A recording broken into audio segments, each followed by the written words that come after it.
Dream new गाडीचा BS4 chamber fitting चाललेला आहे।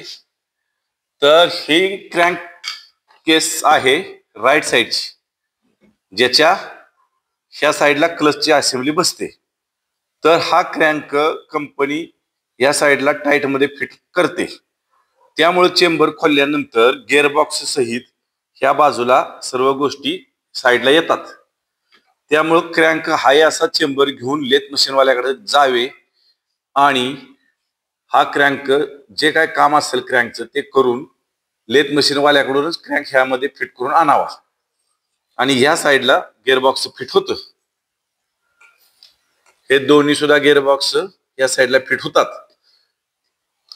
ह्यो अलग लक्षात, ह्यो क्लच साइडचा ह्या बाजूला आणि हा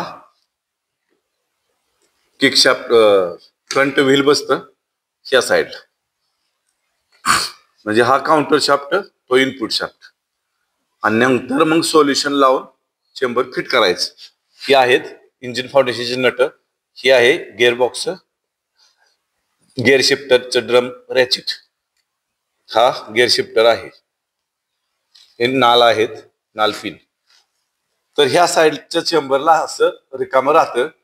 त्यानंतर हे चेंबर इथं गिअरबॉक्स सगळं फिट केल्यानंतर इथं लावायचं। हा नाल आहे लेफ्ट साइड, हा आहे राईट साइड।